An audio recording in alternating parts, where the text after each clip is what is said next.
Journey the Bible as together we study God's Word and be inspired. Bible study made fun and informative for all ages. It's the Golden State Media Concepts Bible Study Podcast.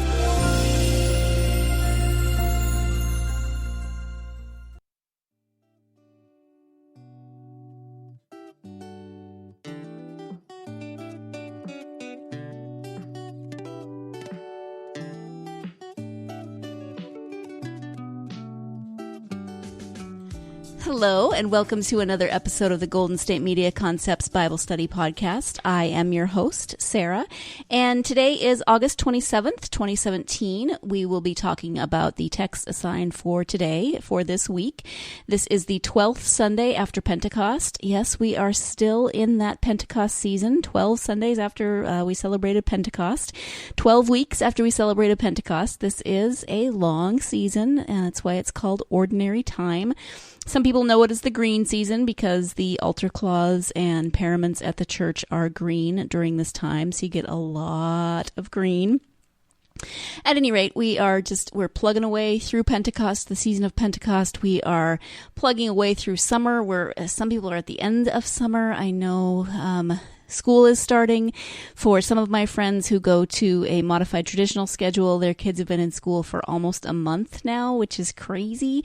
I have two nieces that started school last week. I have two nieces that are starting school this coming week. So, fall is coming.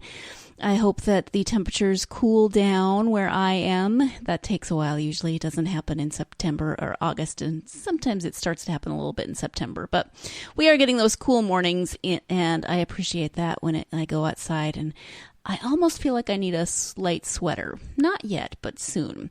And, okay, that's probably enough of me chattering about the weather. So I'm just saying that I hope that if your children have started school, things are going well. If you're ready for fall, it's coming soon. If you like the heat, then you're enjoying this. Just kind of checking in with you. So anyway, the text for today, as I said, the 12th Sunday after Pentecost, and we will begin, as we always do, with the assigned Old Testament reading.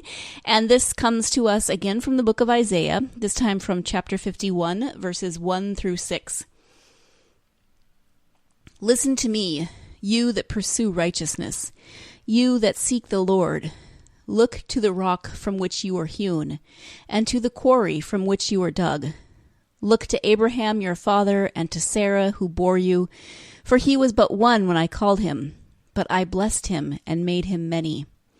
For the Lord will comfort Zion, he will comfort all her waste places, and will make her wilderness like Eden, her desert like the garden of the Lord. Joy and gladness will be found in her, thanksgiving and the voice of song. Listen to me, my people, and give heed to me, my nation, for a teaching that will go out from me, and my justice for a light to the peoples. I will bring near my deliverance swiftly. My salvation has gone out, and my arms will rule the peoples. The coastlands wait for me, and for my arm they hope. Lift up your eyes to the heavens, and look at the earth beneath. For the heavens will vanish like smoke, the earth will wear out like a garment, and those who live in it will die like gnats. But my salvation will be forever, and my deliverance will never be ended. Again, that's Isaiah chapter 51, verses 1 through 6. And I really like the way it is encouraging us as the readers to not only listen to God, but to remember where we came from. We remember our Old Testament roots, to remember the rock from which we were hewn, the quarry from which we were dug.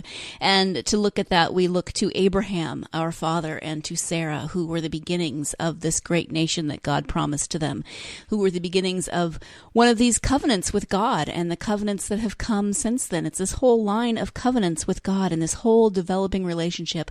And we are to look to that. We are to look to the fact that God kept the promise that was made to Abraham and Sarah, that they would indeed have a child, that they would be the parents to many generations, to a great nation.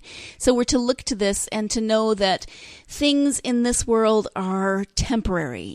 They're horrible, but they eventually they too will pass, to remember that there's something bigger. Not because then we're supposed to just ignore the things of this world and to say, well, they're temporary and it doesn't matter because eventually we have salvation with God. Yes, that is wonderful, but in the meantime, we're here, right?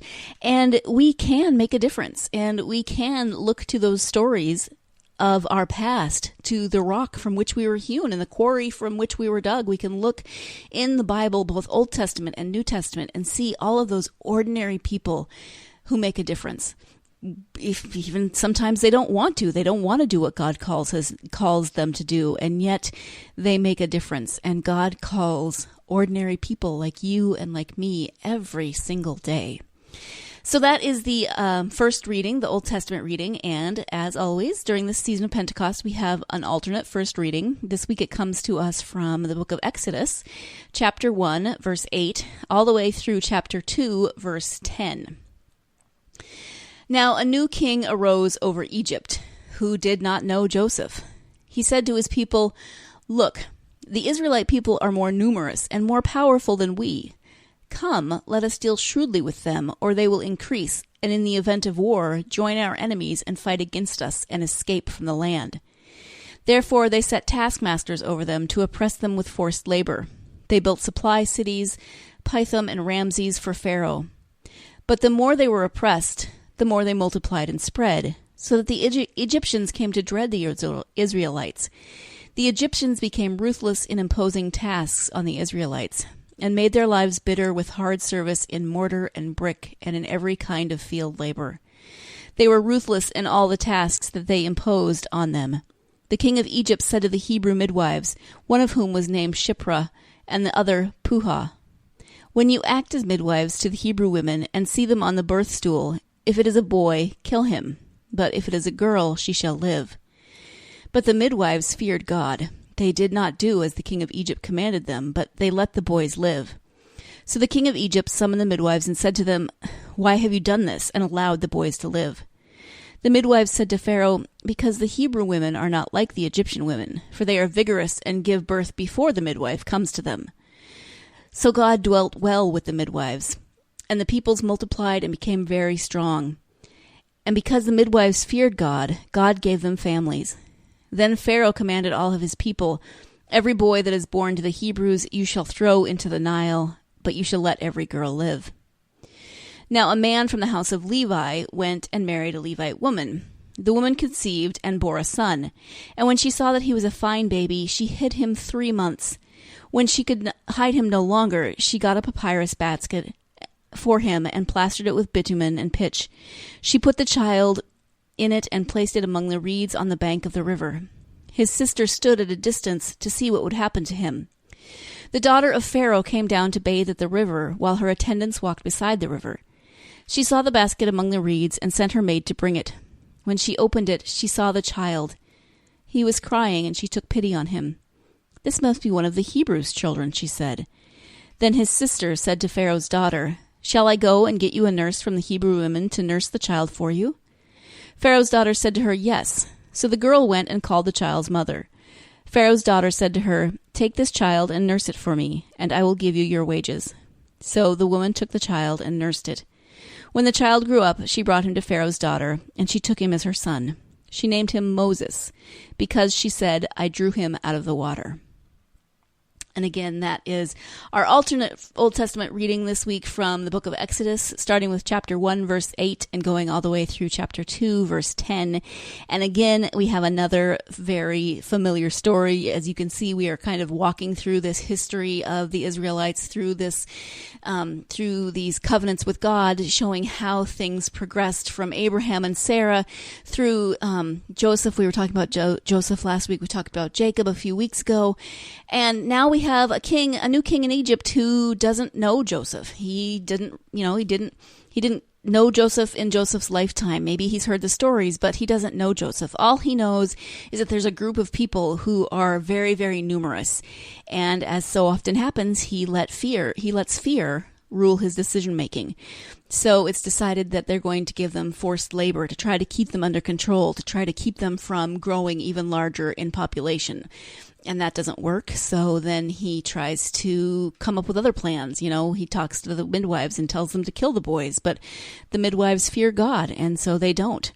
And God rewards them. And then he says to throw all of the boys in the Nile. And it's interesting that Moses' mother actually does this. She takes this and turns it to her advantage. She puts her baby, who becomes Moses, into this basket and puts him into the Nile, not to kill him, but in actuality to save him. And it works. The Pharaoh's daughter finds him and raises him. And then this, of course, moves us into the story of Moses and Exodus, which we don't have here. But here you get this transition from Joseph, who was very well respected, very high up in the court of the Egyptian king, and brings his family during the famine, and they live there in peace and harmony, we assume. But then, you get the Exodus story where the Egyptians have enslaved the Israelites. Here we get the transition. We find out how that begins to happen. So we do have to take our first break of the podcast, but when I come back, I will be moving on to the New Testament texts, the Psalm and the New Testament texts assigned for this week. So stay tuned, and I will be right back. Do you want to be healthier, yet you just don't know what to do? All these shows telling you this and that, but nothing seems to work. Well, listen close. Golden State Media Concepts has got something great for you. The Health and Wellness Podcast, dedicated to workout trends, healthy eating habits, diet, and everything about healthy living. Join us in our banters as we help you not just live life to the fullest, but live it to the healthiest.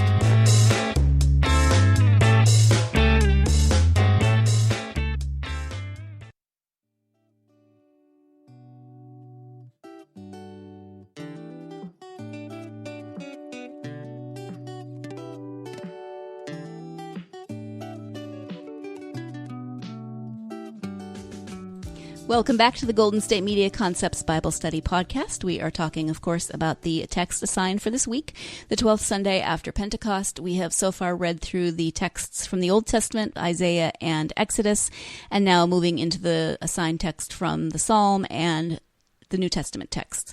So this week's Psalm comes from Psalm 138, and it is verses 1 through 8. I give you thanks, O Lord, with my whole heart. Before the gods I sing your praise. I bow down toward your holy temple and give thanks to your name for your steadfast love and your faithfulness. For you exalted your name and your word above everything. On the day I called, you answered me. You increased my strength of soul. All the kings of the earth shall praise you, O Lord, for they have heard the words of your mouth. They shall sing of the ways of the Lord, for great is the glory of the Lord. For though the Lord is high, he regards the lowly, but the haughty he perceives from far away. Though I walk in the midst of trouble, you preserve me against the wrath of my enemies. You stretch out your hand, and your right hand delivers me. The Lord will fulfill his purpose for me. Your steadfast love, O Lord, endures forever. Do not forsake the work of your hands. And again, that's Psalm 138, verses 1 through 8. And I don't want to say too much about this psalm today, but I do want to point out verse 7, because it just jumps out at me whenever I read this psalm. Though I walk in the midst of trouble, you preserve me against the wrath of my enemies. You stretch out your hand, and your right hand delivers me. I'm wondering if that jumps out at you. Does it sound familiar to you? Does it make you instantly think of Psalm 23? Though I walk through the valley of the shadow of death, I fear no evil, for you are with me. It's a similar theme, right? And it's important to pay attention to, because it gets brought up more than once. Even though we walk in the midst of trouble, even though, as the psalmist of Psalm 23 describes it, the valley of the shadow of death, or the darkest valley, God is with us. God walks with us no matter what we are walking through. Joy, sorrow, fear, elation, whatever it is, God is with us. And that, I think, is really important to remember. And the Psalms really help us to remember those emotions, all the emotions, and how God walks with us through those emotions. So moving on to the New Testament, we have another reading from Romans, moving straight through this letter from to the Romans, the Roman Church. And this one is from Romans chapter 12, which is arguably one of the best known chapters of the book of Romans. It's chapter 12, verses 1 through 8. Paul writes, I appeal to you, therefore, brothers and sisters, by the mercies of God, to present your bodies as a living sacrifice, holy and acceptable to God, which is your spiritual worship. Do not be conformed to this world, but be transformed by the renewing of your minds, so that you may discern what is the will of God, what is good and acceptable and perfect. For by the grace given to me, I say to everyone among you, not to think of yourself more highly than you ought to think, but to think with sober judgment, each according to the measure of faith that God has assigned.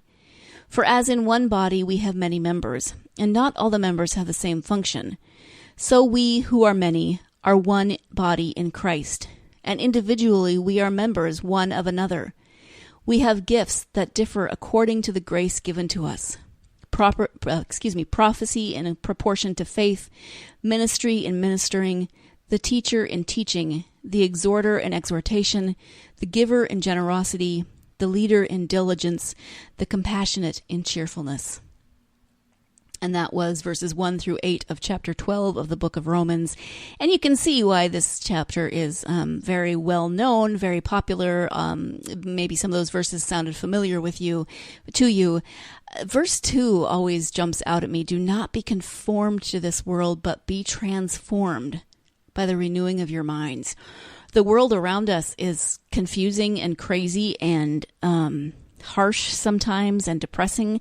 And this is saying, don't be conformed to this world. Don't let all of that, affect you. Don't get sucked into that drama and that horribleness. Be transformed by the gifts that you have been given, by the grace of God, by the love of God, and use that transformation by the renewing of your mind to go out and make a difference in this world. We have been given different gifts, and there's this image of the body. If you think about your hand does something completely different than what your foot does. And each of us is like that. We make up the whole. We all have different and unique gifts. No one of us, or no two of us, are exactly the same. We are unique in our own ways, and we can use those gifts to make a difference in the world. God has given us those gifts. So one more reading for this week. That reading comes from the Gospel of Matthew. This week from chapter 16, verses 13 through 20. Now, when Jesus came into the district of Caesarea Philippi, he asked his disciples, "Who do people say that the Son of Man is?" And they said, "Some say John the Baptist, but others Elijah, and still others Jeremiah or one of the prophets." Jesus said to them, "But who do you say that I am?" Simon Peter answered, "You are the Messiah, the Son of the living God." And Jesus answered him, "Blessed are you, Simon, son of Jonah, for flesh and blood has not revealed this to you, but my Father in heaven. And I tell you, you are Peter, and on this rock I will build my church, and the gates of Hades will not prevail against it. I will give you the keys of the kingdom of heaven, and whatever you bind on earth will be bound in heaven, and whatever you loose on earth will be loosed in heaven." Then he sternly ordered the disciples not to tell anyone that he was the Messiah. Again, that's Matthew chapter 16, verses 13 through 20. And finally, the disciples get something right? Especially Peter. Peter so often comes up with these comments, questions that get him in a little bit of trouble, right? But finally, after all of these weeks of the disciples trying to get rid of the people that are there to see Jesus, the crowds and the feeding of the 5,000, the woman from last week, the Canaanite woman, that she's bothering them because she keeps shouting after them and following them. Finally, they seem to get something right. Jesus says, "Who do people say that I am?" And they answer first, well, people say, you're John the Baptist, you're Elijah, etc., etc., maybe one of the prophets. And Jesus says, okay, that's fine. People are saying that, but who do you say that I am? And Peter, without any equivocation, without any, normal Peterness, says, "You're the Messiah." He gets it right, whether he knows what that means, and he probably doesn't completely know what that means because they never quite seem to. He gets the answer right. He says it out of this deep well of faith, "You are the Messiah." And Jesus gives him the proper accolades that he deserves he gets the gold star for getting that question right. And he says, "You are the rock on which I will build my church." And of course that takes us back to the reading from Isaiah. Remember the rock from which you were hewn, the quarry from which you were dug. And some people say that this is kind of a slap in the face, that rock, meaning that Peter is kind of dense and thick, and that Jesus is saying this sarcastically. This is the rock on which I will build my church. But I don't know. Jesus doesn't tend towards sarcasm so much. He has a lot of emotions, and he has a lot of... Does he tend towards sarcasm? He might.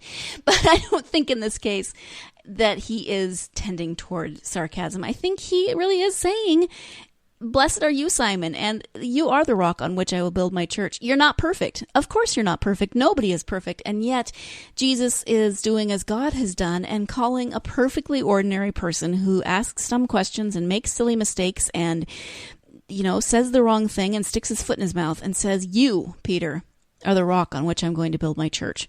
You, with your flaws and your imperfections, you're going to be that rock," which is pretty amazing when you think about it. So we're going to talk more about these texts, but we do have to take our second break of the podcast. Stay tuned, and I will be right back. Tired of searching the vast jungle of podcasts? Now listen close and hear this out. There's a podcast network that covers just about everything that you've been searching. Hey! The Golden State Media Concepts Podcast Network is here. Nothing less than a podcast bliss with endless hours of podcast coverage. From news, sports, music, fashion, cooking, entertainment, fantasy, football, and so much more. So stop lurking around and go straight out to the Golden State Media Concepts Podcast Network. Guaranteed to fill that podcast itch. Whatever it may be. Visit us at www.gsmcpodcast.com. Follow us on Facebook and Twitter, and download us on iTunes, SoundCloud, and Google Play.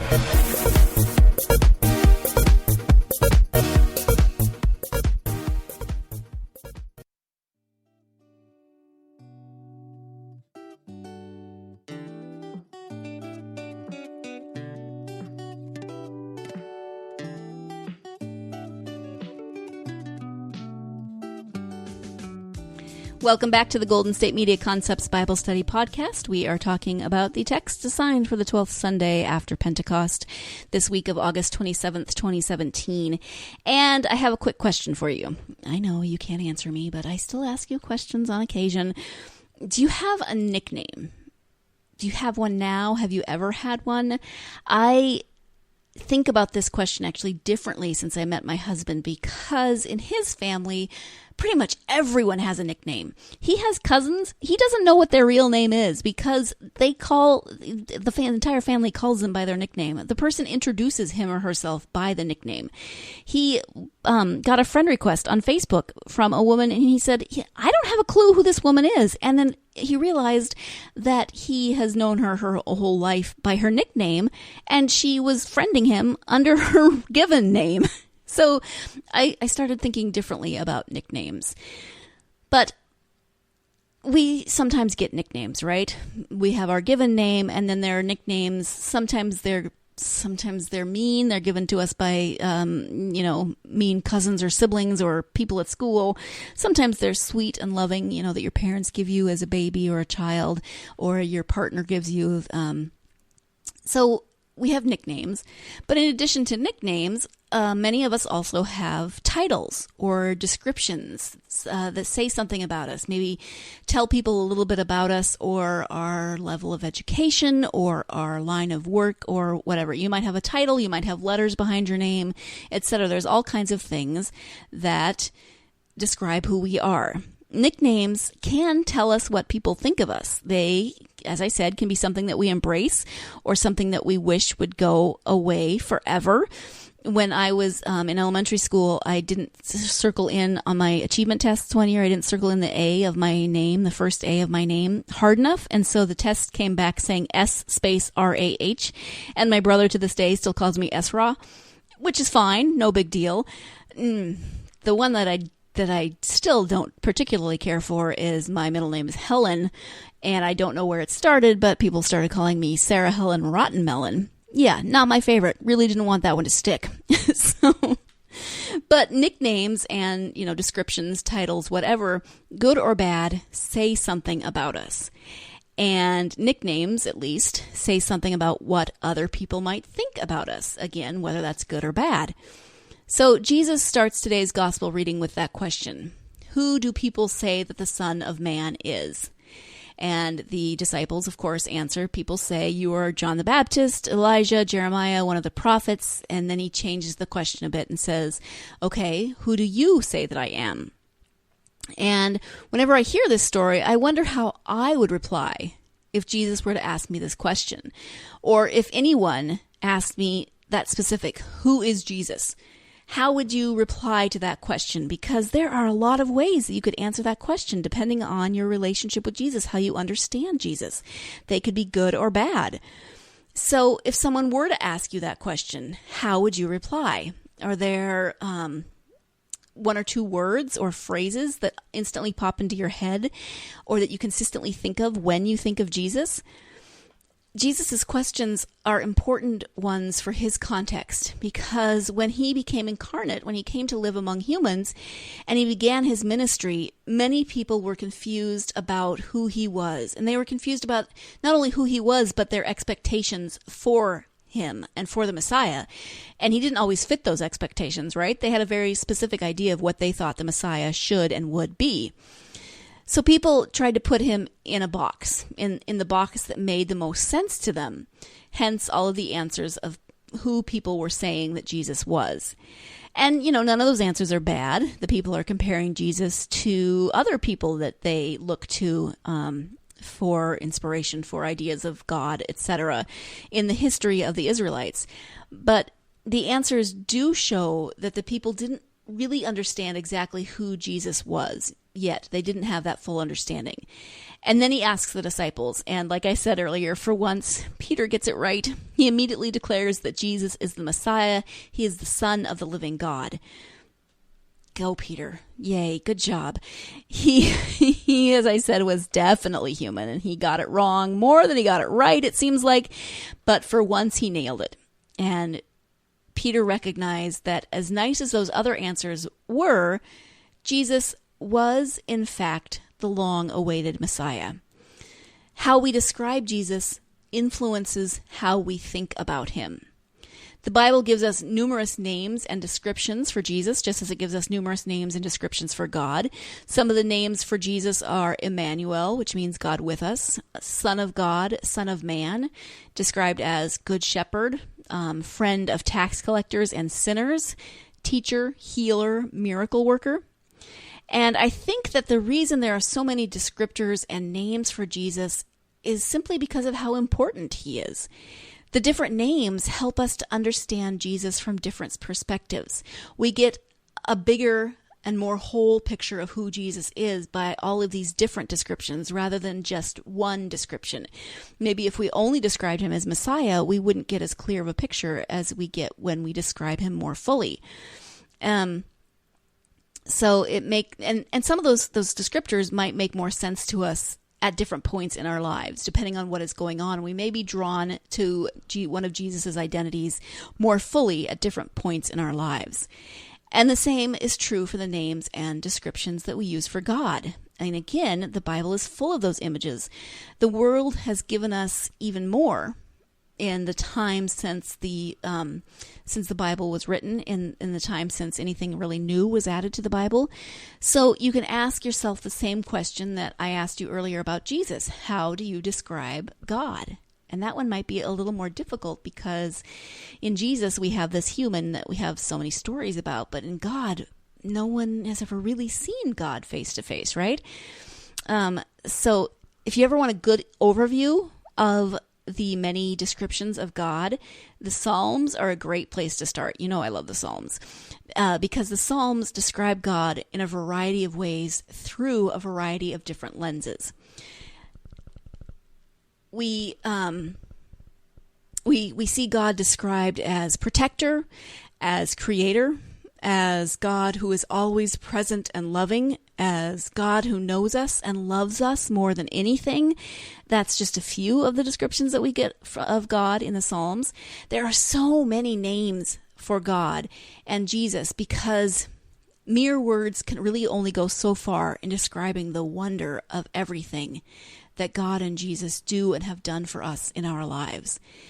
God created us and everything that we see, and God is present in our lives through every circumstance, whether we are currently experiencing, like I said, joy and celebration, or whether we are struggling with fear and sadness. God is with us. God created us as God's children and loves us beyond measure. God loves us so much that if you read through the Bible, you will see the great and amazing lengths God goes to in order to stay in relationship with us. And that's what those alternate first readings, alternate first readings, the Old Testament readings, are all about. They're taking you through the history of the Israelites and showing you all the ways that God seeks to be in relationship. As part of this effort, God finally sent us Jesus. Jesus came to live among us and to share in our joys and sorrows, our celebrations, our despair, all the range of human emotions and humanity. And Jesus came to finally and forever fulfill all of God's promises to us. It's no wonder, then, that there aren't enough words in probably any language to adequately describe God and Jesus. So, going back to that first question, Jesus wasn't asking an idle question when he wanted to know what people were saying about him. He wasn't asking an idle question when he asked the disciples who they say he is. Like I said, for once Peter gets it right, but I have to wonder if he fully knew what he was saying. Jesus' response is positive and enthusiastic. He commends Peter for his answer, saying that it is God who has given him this knowledge. And then he tells Peter that he is the rock on which Jesus will build his church. And at this point, I always wonder, what was Peter's reaction? We don't get to see. Peter finally gets it right. And we don't get to see what his reaction was. Was he excited about Jesus' endorsement? Or did he wish maybe he hadn't given quite such a good answer? Was his reaction, wow, I didn't really think you were going to make me the rock on which you built your church, Jesus. Can I take that answer back? I think it would be a lot of pressure to be the foundation on which something was built, but maybe that's just me. Here's the thing. Peter, of course, wasn't perfect. We have far more stories in the Gospels of Peter being confused or wrong or impulsive or scared than we do of him completely grasping and embracing what Jesus is telling him. And yet, here we have Jesus telling Peter that he is the future, that he is the one, he's one of the ones who will carry on the ministry after Jesus is gone. It's up to him and the rest of the disciples to tell people what they know about Jesus and what this knowledge tells them about God. Jesus' question is far from an idle one. He wants to make sure the disciples are ready for this task of carrying on his ministry and showing them God's love through Jesus' life and ministry. So, what about us? I started this section by asking you to think about how you describe and understand both Jesus and God. Jesus is no longer with us, and the disciples are long dead. Every generation, then, is left to carry on the faith and to tell others what they know about Jesus and what they know about God and God's love for us. So who do you say that Jesus is? Who do you say that God is? These aren't just quick, simple, easy answers. They're not easy questions, and they aren't easy to answer. The answers change over time and as circumstances vary and as we grow in our faith, but our answers can always tell us how we view God. The good news is that how God views us never changes. God's love for us never changes. We are children of God, and we always will be. As children of God, then, as heirs with Jesus of all of God's promises, it should be our duty, not our duty. It's our joy. It's our joy to tell others what we know about this family to which we belong. It is our joy to be like the disciples and carry on Jesus' work by sharing God's love with others. It is our turn to be the foundation on which the future is built.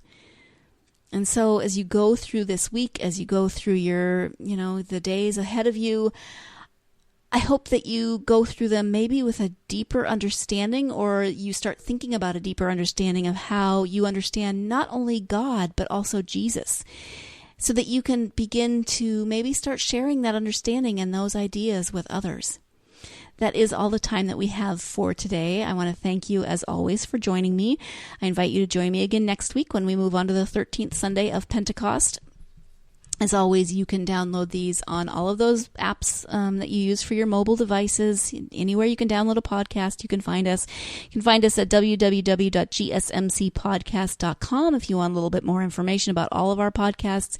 Please follow me on social media. This is not just me pleading for followers. It's me really saying, come engage with me. Ask me your questions. Give me your prayer requests. Tell me what's going on in your life. Tell me how you see God. Tell me how you see Jesus, how you would describe Jesus in one perfect soundbite. Thank you again for joining me. And as you go through this week, as you go through the days ahead, please remember that you are a beautiful and beloved child of God. Thank you.